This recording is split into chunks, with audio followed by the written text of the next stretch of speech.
Ce matin, en tout cas, il a été dans la forêt avec nous, on a fait la plantation, on a fait la route ensemble et nous sommes là. Donc, je pense que de retour à Manchester, vous le ferez comprendre que Ouagadougou n'est pas à 100, le Burkina n'est pas à feu à 100 comme ils le disent.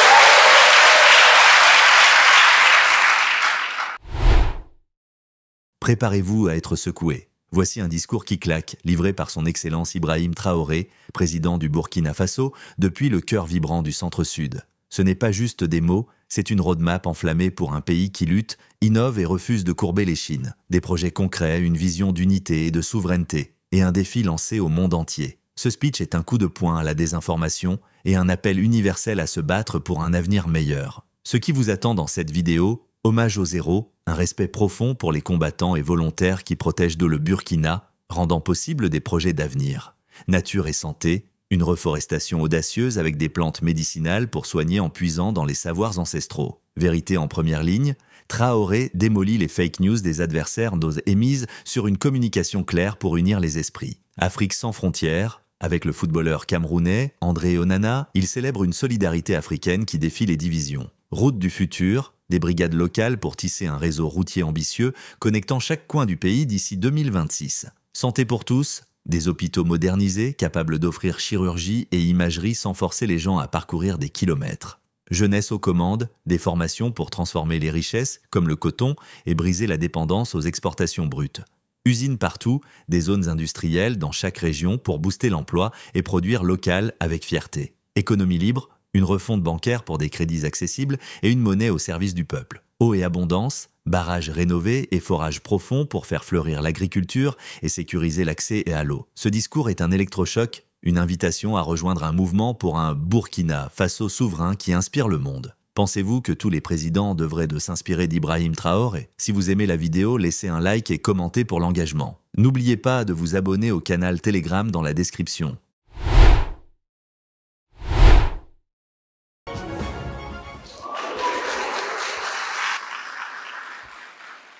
Je dois avouer que c'est avec un immense plaisir que nous sommes là ce matin pour ces échanges fructueux et aussi profiter donner la suite de notre vision, les perspectives en cours, pour que nous puissions ensemble tracer notre itinéraire, comme ils l'ont dit, rester sur cet itinéraire jusqu'à l'objectif final.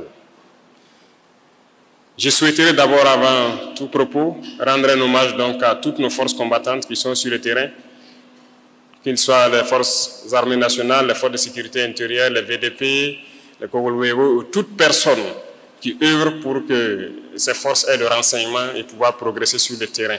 Nous leur rendons hommage et c'est grâce à eux que nous pouvons aujourd'hui nous retrouver donc, dans certaines forêts pour planter des arbres médicinales comme on a lancé ce matin.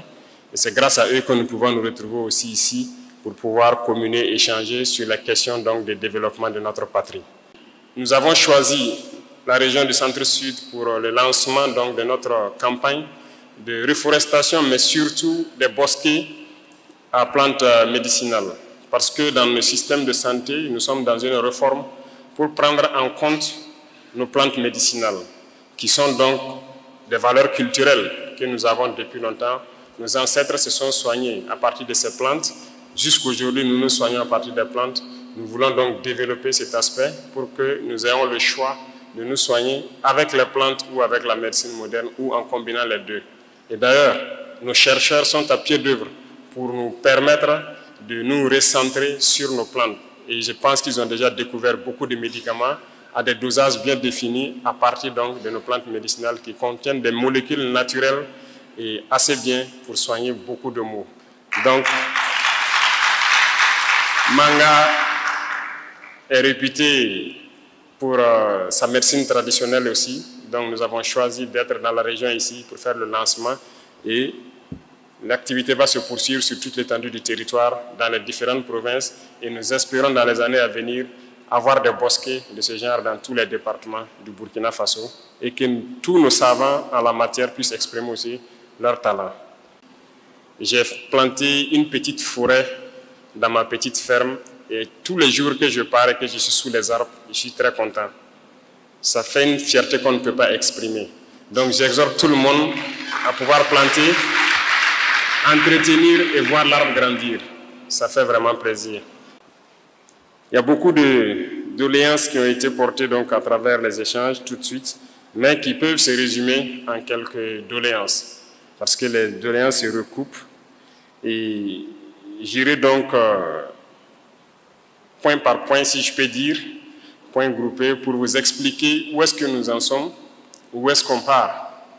Parce que c'est très important à chaque moment de pouvoir échanger et de vous dire à quelle étape nous sommes et là où on part. C'est ça aussi la révolution. La révolution, c'est communiquer et faire comprendre au peuple, aux masses populaires, qu'est-ce que nous sommes en train de faire et vers où nous allons poursuivre. Et tant qu'on ne communique pas, on ne peut pas se comprendre. Donc il y a nécessité à tout moment, lorsque l'occasion se présente, de pouvoir communiquer. Vous voyez que les ennemis de la nation, ils ne manquent pas en tout cas d'encre ou de salive pour parler, voilà, je dirais contre le Burkina ou contre l'AES. Et il y va de soi que nous aussi, nous puissions communiquer comme on peut pour que le reste du monde comprenne que ce qu'ils disent du Burkina n'est pas forcément ça. Et je tiens ici à saluer la présence donc de M. Onana parmi nous, un international footballeur camerounais, qui est venu soutenir son frère Bertrand pour les activités de sa fondation et qui nous a accompagnés ce matin donc, au niveau de la forêt là-bas pour la plantation et qui sont actuellement dans la salle ici. Et je pense que c'est une preuve.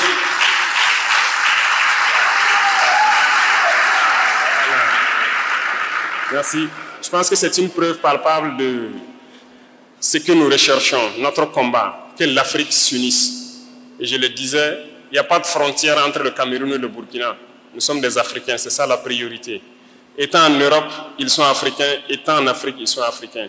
Et donc, il n'y a pas de raison que nous nous mettons des barrières entre nous. Et je souhaite que tous les Africains puissent s'unir comme l'exemple qu'ils sont en train de nous donner.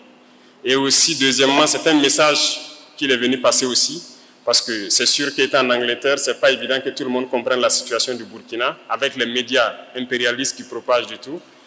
Ce matin, en tout cas, il a été dans la forêt avec nous, on a fait la plantation, on a fait la route ensemble et nous sommes là. Donc, je pense que de retour à Manchester, vous les ferez comprendre que Ouagadougou n'est pas à 100, le Burkina n'est pas affairé à 100 comme ils le disent. Nous connaissons la guerre, certes, mais nous poursuivons le combat et nous allons récupérer l'entièreté de notre territoire et le sécuriser. C'est ça l'objectif. Donc, merci encore à tous ces ambassadeurs-là qui font passer le message que le Burkina reste debout. Parlons de la question d'infrastructure, les infrastructures de transport. Et je le disais donc à certaines autorités tout de suite, c'est un problème crucial à tout le Burkina. Nous n'avons pas assez de routes, nous avons très peu de routes et le peu de routes qu'il y a est en train de se dégrader. Donc c'est un constat que nous avons fait, les réseaux routiers souffrent beaucoup. Voilà pourquoi nous avons décidé de lancer l'initiative Faso Mebo, qui n'est qu'à son départ. Mais l'objectif, c'est de doter chaque région d'une brigade de construction de routes. Et les premières brigades sont arrivées, vous l'avez suivi. S'il plaît à Dieu, dans quelques jours, d'autres brigades seront là. Et nous voulons qu'avant la fin de l'année, chaque région ait sa brigade. Une fois que chaque région aura sa brigade, généralement le recrutement, donc la majorité de l'effectif va se recruter dans la région pour construire les routes de la région. Donc je vous invite à prendre cette initiative à bras le corps, à faire votre initiative. Lorsque votre brigade sera là, de tout mettre en œuvre pour qu'elle puisse rapidement construire le maximum de routes que vous souhaitez. Et nous allons poursuivre dans ce sens-là pour que même les pistes rurales dont vous parliez, tout sera construit. C'est l'objectif comme ça. Donc 2026, normalement, nous devrons construire beaucoup de routes. Nous avons des ambitions, pouvoir construire des milliers de kilomètres chaque année. Et si on parle de milliers de kilomètres, ça veut dire que forcément les routes que vous avez citées ici, que ce soit de Pau en allant vers le haut, de Pau en allant vers la frontière Guérouango, Zeko, Ziou, tout doit être bitumé d'ici là. Donc votre brigade viendra et vous vous en occuperez. Donc vous l'accueillerez et vous allez donc vous y mettre pour que chacun mette la main à la pâte et vous construirez vos routes vous-même, vous allez entretenir vos routes vous-même. Et donc je compte sur tout un chacun lorsque la brigade va venir pour mettre du sien, que ce soit opérateur économique, que ce soit donc les producteurs, tout le monde doit mettre du sien pour participer à la construction de ces infrastructures de transport. Concernant donc le volet santé, je pense que le CHR de Manga est pratiquement terminé et je pense qu'il y a beaucoup de choses qui peuvent manquer, mais le ministère est à pied d'œuvre pour équiper tous les CHR. Et nous avons trouvé des situations où l'imagerie minimale n'existait pas. Je me souviens que l'année passée ou surpassée, j'étais passé à Pau à la sortie des élèves officiers. Et j'avais eu vent que dans cette grande ville, il n'y avait même pas d'échographe. Aucun appareil pour faire une échographie lorsqu'il y a une femme qui en a besoin. Mais on a pu résoudre le problème, mais ce n'est que ponctuel. C'est pour vous dire combien nos hôpitaux n'étaient pas vraiment équipés. Mais le ministère est à pied d'œuvre et je pense que beaucoup d'appareils sont en train d'être installés, que ce soit des appareils d'imagerie, de dialyse et beaucoup d'autres choses. C'est en cours. Donc, tous ceux qui n'ont pas encore été servis, je peux vous assurer que vous serez servis et vous n'aurez plus besoin de vous déplacer vers les grands centres pour faire certains examens. Il en est de même pour les unités de gériatrie, pour les personnes âgées. Alors, ils sont en train de réfléchir à un modèle global. C'est vrai qu'à Ouagadougou, il y a un modèle qui a été lancé à Kosodo. À Bobo, on a dû freiner la construction d'abord pour que le ministère réfléchisse à un modèle global qu'on pourra mettre partout. C'est-à-dire un modèle unique et pas aussi un modèle qui va perdre de valeur dans 5-10 ans. Tout ce qu'on veut construire aujourd'hui, on veut que dans 50 ans, on ne dise pas que c'est dépassé. Il faut qu'on construise en prenant en compte la durée. Voilà. C'est dans le même ordre d'idée, même l'autoroute Bobo-Ouaga, ce qui était prévu, c'est juste deux fois 2 voies. Mais j'ai dit 2 fois 2 voies, dans 10 ans, c'est dépassé. Il faut qu'on aille à 3 fois 2, sinon 4 fois 2 voies, pour que ce soit assez grand, assez large. Donc tout ce que nous voulons faire dans ce sens-là, on est en train de réfléchir pour le faire dans la durée. Donc ça peut peut-être prendre un peu de temps, mais le ministère est à pied d'œuvre. Ils nous proposeront quelque chose incessamment dans le même ordre d'idée. Dans le cas de la formation de la jeunesse, je suis parfaitement d'accord, que ce soit la jeunesse, que ce soit les femmes, il faut qu'on se forme. Il faut qu'on se forme et s'employer. Parce que, quoi qu'on dise, l'État ne peut pas employer tout le monde. Ça, c'est impossible. Mais quand on prend le monde rural, nous essayons de faire des efforts à travers les initiatives. Je pense qu'aujourd'hui, tout le monde, voilà, beaucoup arrivent à s'en sortir en termes de labour, en termes de semences, en termes d'intrants. Les gens arrivent à s'en sortir. La preuve est que la région même a été excédentaire l'année passée en termes de production. On rend grâce à Dieu pour cela. Et je souhaite que cette année encore, vous allez au-delà de la production que vous avez pu faire l'année passée. Mais le besoin de formation est énorme parce qu'il faut que la jeunesse arrive à prendre soin d'elle-même, que les femmes arrivent à s'auto-employer. Voilà pourquoi nous avons réformé le système éducatif pour créer un ministère de l'enseignement secondaire et de la formation professionnelle. Nous voulons mettre l'accent sur cette formation professionnelle. La réalité, c'est quoi? C'est à travers ça qu'on pourra réellement créer de l'emploi. Sinon, je vous prends un exemple. L'opérateur économique, quand il parlait tout de suite, il a parlé de fils, de tissus et ainsi de suite. C'est une réalité. Nous, on produit le coton au Burkina et on exporte. On a fait ça depuis l'indépendance et puis on est heureux. On nous paye, on nous fixe un prix des producteurs, là, c'est ça, non? On vous dit, on paye à tel prix, vous produisez, on prend, on part, et voilà, on a pris quelques liasses et on est heureux. Non, ça c'est dangereux. On doit transformer. Et je pense qu'on a lancé un projet à Bobo dernièrement. Certes, c'est pour l'armée, Task Force, ça devrait ouvrir en mai, mais en milieu d'exécution, on a jugé nécessaire de faire une extension pour produire du tissu qui puisse servir aux autres tenues civiles, notamment les t-shirts, les jeans et tout ce qui va avec, et produire du fil. Ce qui fait que l'unité n'a pas encore ouvert, on les a donné encore un temps supplémentaire parce que l'usine est devenue beaucoup plus grande que ce que ça devrait être. Mais le matériel est là, ils sont en pleine construction. Mon dernier passage, je suis passé voir. Et ça ne serait pas la seule usine. Il faut qu'on arrive à l'implanter un peu partout pour transformer notre coton. Nous ne devons plus vendre notre coton, par exemple, brut. On doit le transformer sur place, soit en fil ou bien en autre chose, le coton médical et tout. Jusqu'aujourd'hui, vous partez dans nos pharmacies, le coton hydrophile, ou c'est comme on appelle ça les médecins, les compresses et autres. Vous payez, mais c'est du coton.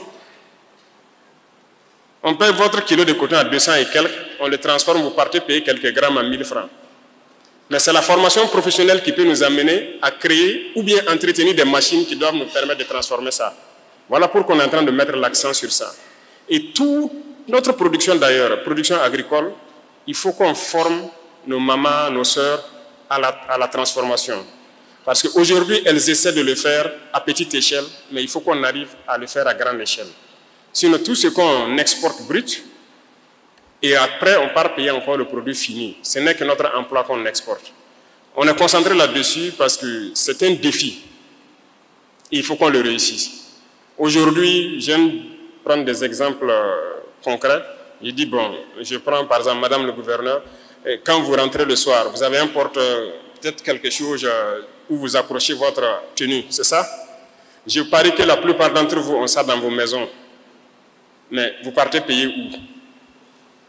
C'est rare ceux qui font les porte-manteaux en bois par nos menuisiers. Les gens ont des piliers avec des petits bras, des porte-manteaux. Comment on appelle ça? Où on enlève l'habit, on accroche. Vous payez ça? Les opérateurs économiques vont nous dire où ils partent payer. C'est à Dubaï ou bien c'est en Chine où vous partez payer. Mais ce n'est qu'un métal avec quelques petites branches. On n'est pas capable de fabriquer ça ici. Vous comprenez un peu? La dernière fois, je disais au ministre, les tables-bancs des lycées. Vous voyez comment ça est? On prend un camion pour transporter des tables-bancs de Ouagadougou, de Manga, même vers un village. On met peut-être 40 tables-bancs dedans, c'est plein. Mais est-ce qu'on ne peut pas réfléchir pour créer un table-banc qui peut se plier et qui peut se déplier? Là, le camion transporte plus, c'est plus facile même pour les élèves là-bas sur place et tout. Ils ont trouvé la formule, ils vont le vulgariser. Il y a beaucoup de choses que nous sommes en mesure de faire, mais je me dis tout ça, ce sont les effets de la colonisation. L'esprit a été quelque part bouché et on nous a dit qu'il faut consommer. Pourtant, non, il faut créer. Et il faut que vous croyez en vous. Si on ne croit pas en nous-mêmes, on ne peut pas y arriver. Et c'est ça l'objet de notre communication permanente. Il faut que la jeunesse croie en elle. Il faut que tout un chacun de nous croie en lui-même. Et c'est possible. Aujourd'hui, nous sommes en train de piocher quelques talents un peu partout, des inventeurs et tout. Nous attendons de mettre en place, comme je l'ai dit la dernière fois, un centre qui sera comme un incubateur pour que tu fais la formation professionnelle, c'est vrai, mais on va faire la pratique. Et on doit créer beaucoup de choses nous-mêmes sur place. Il n'y a pas de raison qu'on aille payer tout dehors. On achète tout à l'extérieur. C'est de l'emploi qu'on est en train de donner à l'extérieur. Vous êtes d'accord avec moi? Rentrez chez vous, vous regardez, il y a beaucoup d'ustensiles, beaucoup d'articles à la maison. Vous vous demandez, mais pourquoi on ne peut pas fabriquer ici? Pourquoi on doit les payer dehors? C'est la même chose au niveau de l'armée, où j'ai dit, bon, moi je ne commande plus de véhicules blindés. C'est terminé. On fabrique. Soit on réussit, ou bien on réussit. Voilà. Et c'est ça qui est en cours actuellement. C'est terminé. Ce qu'on a commandé, qui est venu, c'est ça. Ce qui est en route, c'est ça. Mais c'est terminé, on ne commande plus. On va fabriquer sur place. Il ne faut pas avoir peur d'échouer. On peut faire, ça ne va pas marcher, on va modifier, on va faire, mais on va réussir. C'est ça aussi. Donc, il faut qu'on ait confiance en nous. Toutes les unités industrielles qu'on paye dehors, là, vous êtes en mesure de le faire. Vous partez souvent payer des unités industrielles, vous vous rendez compte que c'est juste un tapis avec un moteur électrique qui fait rouler quelque chose, monter des petites cubes. On peut le faire, on a des soudeurs capables de le faire. Mais on n'a pas souvent confiance en nous, ou bien nous sommes des consommateurs. On part payer tout à l'extérieur. Non. Donc, la formation professionnelle, nous sommes en train de mettre l'accent dessus, organiser. Vous voyez qu'il y a beaucoup de centres même qui étaient morts qu'on est en train de réveiller. Et il y a le centre à Bobo, qui était carrément fermé depuis plus de 5 ans, 10 ans, je ne sais plus. On est en train de tout rénover. On va installer des laboratoires, des salles pratiques pour que les gens puissent fabriquer. Sinon, moindre chose, même vous roulez tous des motos ici. Les simples écrous et tout, on paye tout à l'extérieur. Donc, ça m'amène donc aux opérateurs économiques. Alors, ils ont souhaité qu'on ait une zone industrielle à Manga. C'est une très bonne idée. On va voir le ministère même pour créer des zones industrielles dans toutes les régions. Parce que les industries ne vont pas se concentrer à Bobo ou Ouaga. Non, non, non. On va mettre des industries un peu partout. Parce que là, rien n'est fait d'abord. Hein. Il y aura tellement d'industries. Il faut qu'on fabrique, on crée ici. Et je vous invite donc à vous unir aussi pour créer des unités. J'ai dit à des gens qui partent commander les cuirs-dents, les lotus, les quoi, en Chine. Il dit, mais vous n'avez pas honte d'aller payer ça là-bas. Payez les machines, venez fabriquer ici. Mais ils sont en train de faire, ils ont presque fini. Et donc ceux qui partent payer les écrous, les pions, les trucs des motos là, comment on appelle, pièces détachées. Mais payez les machines, venez fabriquer ici. On en a, non? Il y a des techniciens qui sont en train d'être formés actuellement dans certains lycées techniques à manipuler ce genre de machines-là. Et donc, on doit pouvoir créer beaucoup de choses sur place. On ne peut pas continuer à aller payer à l'extérieur. Même le ministre de l'Agriculture, il n'est pas là. Je l'ai dit l'année passée, on a passé le marché d'un certain nombre d'articles le matériel agricole qu'on a remis. Mais j'ai dit 2026, quand on va remettre la quasi-totalité là, ça doit être fabriqué au Burkina. Et on est sur ça.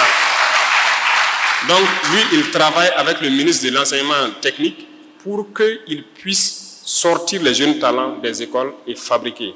Donc, les centres de formation vont continuer à naître et on va continuer à former la jeunesse, à former nos mamans, nos sœurs, à la transformation, aux unités industrielles pour que notre pays puisse être industrialisé et qu'on transforme tout sur place. Et je dis industrialisé, je n'ai pas dit robotisé. Parce que je suis aussi contre la robotisation excessive là.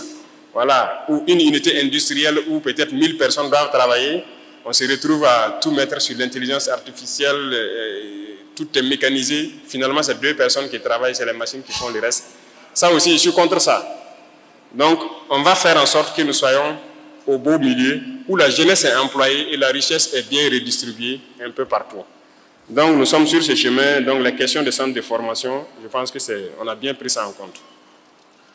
Les barrages, comme vous l'avez dit, c'est pour accompagner l'agriculture. On est très bien conscients. Vous avez vu les barrages qu'on a commencé à curer un peu partout. Si vous voyez les dates, on va vous dire que ça a été construit en 1950, en 1960, en 1900 combien? Ah, c'est grave. Même le barrage à Pau, on m'a donné l'histoire du barrage à Pau, le barrage vaut presque 100 ans. Mais c'est terrible. Tout est bouché actuellement. Mais qu'est-ce qu'on fait? Un peu partout c'est bouché. Voilà pourquoi on a réveillé l'ONBA. On a créé l'ONBA et réveillé, on est en train d'équiper actuellement la Sonaterre pour pouvoir curer tous ces barrages qui existent, refaire les digues et creuser de nouveaux barrages. Ils ont reçu les premiers équipements, ils ont commencé le travail, mais beaucoup d'autres équipements sont en route pour venir. Nous espérons que d'ici la fin de l'année 2025, ils soient vraiment à un certain niveau pour pouvoir agir un peu partout. Donc, les barrages seront un peu creusés un peu partout pour que les gens puissent cultiver 2, 3, 4 fois même dans l'année s'ils le veulent. C'est la même chose que les forages profonds. Je pense que le ministère de l'Environnement est là, c'est ça? Vous avez lancé déjà la commande de foreuses. Voilà, ils ont lancé la commande de foreuses et nous espérons aussi avoir ça avant la fin de l'année. On veut faire des forages, aller au-delà de ce que vous connaissez, c'est-à-dire ne pas rester dans les 100 mètres, 150 mètres. On veut forer jusqu'à 1000 mètres au moins, avoir de vraies sources d'eau pour que vous puissiez faire de l'agriculture, de l'élevage, tout ce que vous voulez, en tout cas de l'eau pérenne. Et ça, c'est en cours. Actuellement, des forages sont en cours, mais on a dû faire venir des entreprises d'ailleurs pour le faire. Mais nous voulons payer nos forages et le faire nous-mêmes, ici au Burkina, et c'est en cours aussi. Pour la question donc, des personnes âgées en ce qui concerne certaines doléances, je vais transmettre au ministère donc, de l'Action humanitaire, ils verront tout ce qu'ils pourront faire. C'est la même chose pour le cas des personnes handicapées. Alors cette fameuse loi, je vais voir. C'est vrai, même les textes d'application, si on prend, il faut aussi qu'on voit comment mettre en pratique, parce que ce n'est pas juste le texte, c'est la pratique même. Si la question revient de plus en plus, et vous avez soulevé que Manga est l'une des zones les plus... au dernier recensement de 2019, où il y a le plus de personnes vivant avec un handicap, on verra. Au retour, je vais essayer de voir les textes et donner des instructions donc, au ministère concerné là, pour qu'il voit la question des droits des personnes vivant avec un handicap.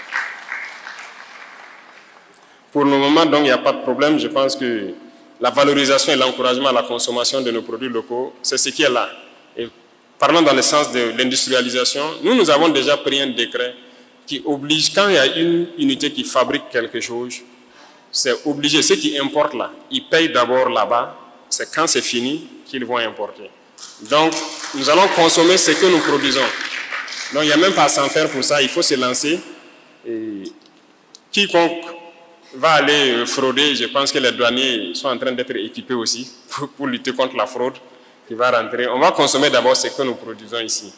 Donc, n'hésitez pas à vous engager. Et je pense que la question de crédit, c'est général à tout le monde, que ce soit les opérateurs, que ce soit truc. Il faut qu'on réforme le système bancaire même.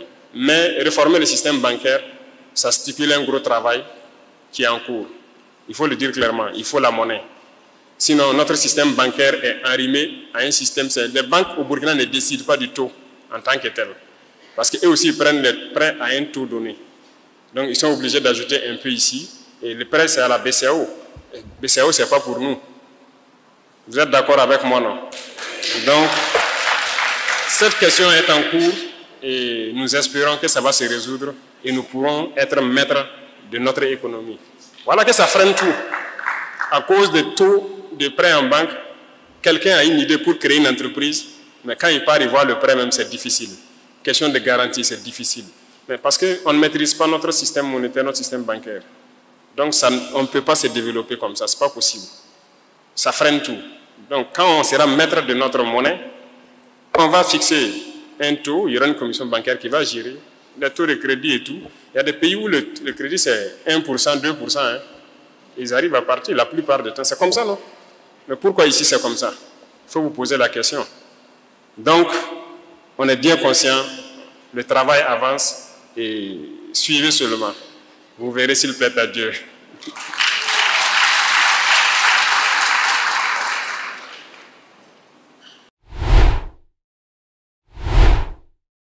Le discours d'Ibrahim Traoré, prononcé dans la région du centre-sud du Burkina Faso, est une intervention puissante qui combine vision stratégique, appel à l'unité et mobilisation collective, tout en s'ancrant dans une réalité pragmatique face aux défis sécuritaires et économiques du pays. Destiné à un public curieux de comprendre les dynamiques africaines et les luttes pour la souveraineté, ce discours mérite une analyse approfondie pour saisir son importance et ses implications. Traoré commence par rendre hommage aux forces combattantes, soulignant leur rôle crucial dans la sécurisation du territoire, ce qui permet des initiatives comme la reforestation ou les discussions sur le développement. Cet ancrage dans la sécurité reflète une priorité incontournable dans un pays confronté au terrorisme, mais il sert aussi à légitimer son autorité en tant que leader militaire et transitionnel. L'hommage n'est pas seulement patriotique, il pose les bases d'un contrat social où l'effort collectif repose sur ceux qui risquent leur vie. En lançant une campagne de reforestation axée sur les plantes médicinales, Traoré fait un choix stratégique,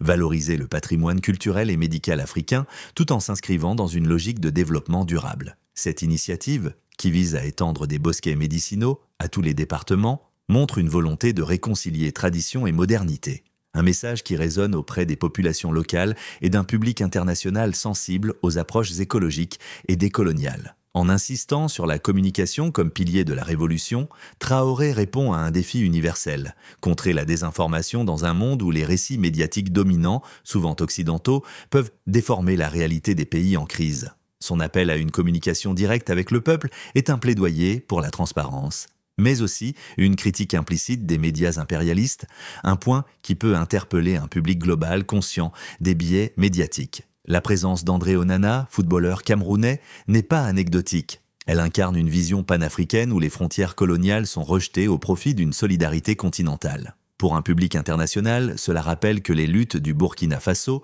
s'inscrivent dans un mouvement plus large de réaffirmation africaine. Sur le plan économique, Traoré aborde des enjeux cruciaux. L'état dégradé des routes, la dépendance aux importations et la nécessité d'une industrialisation locale. L'initiative Face au MBO, qui vise à doter chaque région d'une brigade routière, est un exemple de gouvernance décentralisée, mobilisant les communautés locales pour construire et entretenir leurs infrastructures. Cette approche, combinée à la création de zones industrielles régionales, montre une ambition de relocalisation économique, un sujet pertinent pour tout public intéressé par le développement endogène et la réduction des inégalités régionales. La réforme du système bancaire, visant à libérer le Burkina de la tutelle de la BCEAO, touche un point sensible, la souveraineté monétaire. Ce sujet, brûlant pour les économistes et les militants panafricains, met en lumière les entraves structurelles héritées de la colonisation. Un débat qui peut captiver un public sensibilisé aux questions de justice économique globale. En santé, la modernisation des centres hospitaliers et la transformation des CSPS en centres communaux